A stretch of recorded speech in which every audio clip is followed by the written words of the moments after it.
News is brought to you by the National Bank of the Virgin Islands, Cyril B. Ramney Tertola Pier Park, NV Salon, Spa, Nail and Barbershops, the Wellness Center, Medical and Behavioral Health Clinics, Tissely Cross, Deliciously Smooth Cider, HOV Medical, and Digicel. Sign up for Digicel Plus Home Light Bundles, faster internet, movies and sports. District 2 Representative Honorable Melvin Mitch Turnbull has called on the Ministry of Education to show equal care for the Ivan Dawson Primary School. Here we have a school named after one of the stalwarts of education, of the House of Assembly, of service to his country, even a second district representative at one point. Who was an honorable man. Yes, Elmo Stout High School had significant damage, but if you look at the pictures from Ivan Dawson, there's no difference. So I believe the same courtesy and have the emergencies extended to Ivan Dawson, to have the people from the ministry or the cleanup crew come in and ensure that there's a deep clean of that school, because we're not, yes, Elmo Stout is older students, but you look at it at Ivan Dawson Primary School, where you have your younger children up to the age of maybe 10 or 11 years old. So they are more susceptible to becoming ill based on the contamination and the mold and the different things. So I believe, and you have an elder teacher there in Ms. DeFreitas, who's been battling with her health. We cannot jeopardize anyone's life, anyone's health, because we just want to move along and appear that everything is okay. Let us do what is necessary. Let us put our priorities in the right order and ensure that all schools, all children, especially the children of Ivan Dawson Primary School, and the principal and teachers receive the due respect that is necessary for them to continue and carry out education for our future children.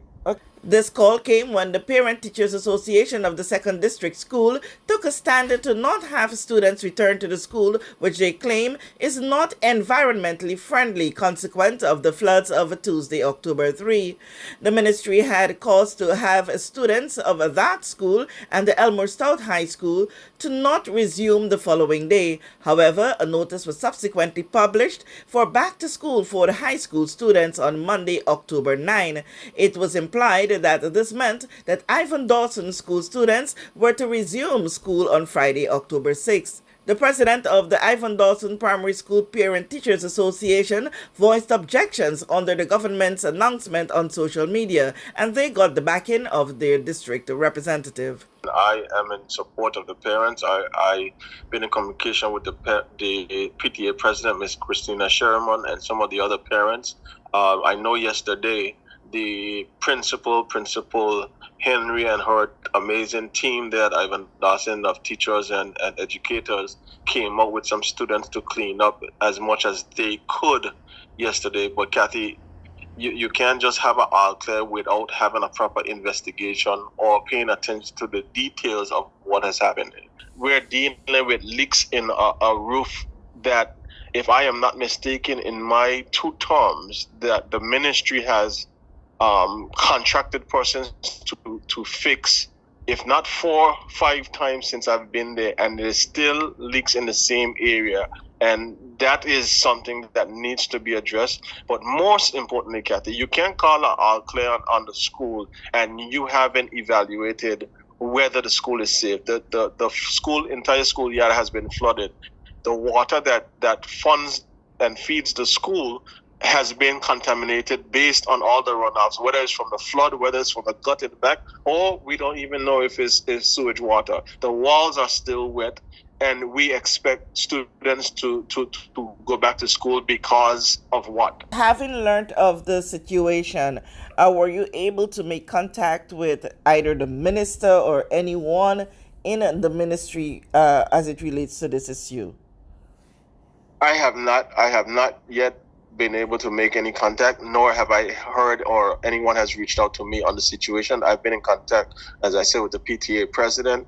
I messaged Principal Henry, so I know the work that's been doing. They have been hosting on what they've been doing, and I've even, while I'm on my way in transit back to BVI from this duty travel, I'm just staying on board. So I am in support of the teachers and the parents, especially, for taking a stand and not just sending the children there because an art clear was given without due care and diligence on the behalf of the Ministry of Education. Thank you so much, Honorable Turnbull. Any further update, I would be happy if you can just give me a note.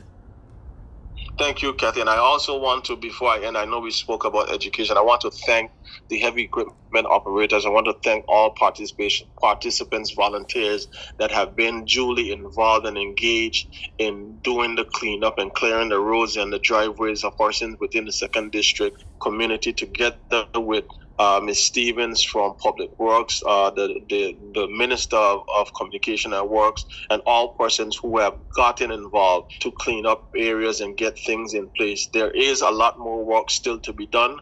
I know there are some persons that were blocking that have more difficulty and challenges, and I thank them for their patience. But again, I believe, and I will continue to repeat it, that our strength is in unity. We are stronger together, and when we get together, as a community, as a BVI, we make things happen. It is our information that officials of the Ministry of Education commenced communication with the PTA. However, the body awaits a definite position on this issue by the end of today. With this JTV News Update, Kathy Richards. We know that where you choose to bank matters, and it is your vote on what your funds do in strengthening our community. As your official Bank of Paradise, we invest and support the lifeblood of our economy by helping in the realization of personal goals for homeownership, education, and entrepreneurial visions, which support small businesses. We make it our place to connect with persons and worthy causes, and we have been doing so for more than 30 years. Where your money goes and what your dollars empower are your choice. And we thank you for choosing us, a bank that gives where it matters the most, for you, for our community, and a happier tomorrow. The National Bank of the Virgin Islands.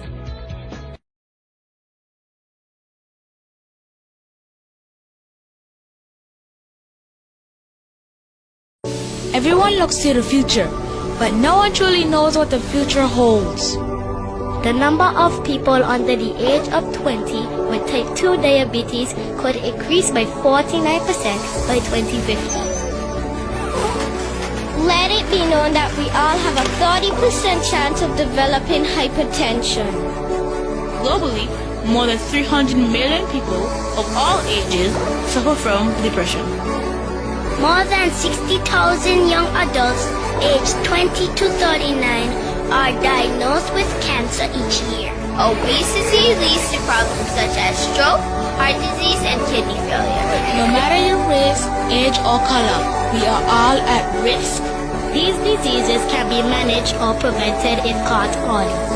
But with the right medicine and the right doctors to keep us on a path to live a robust and healthy life, we will live well.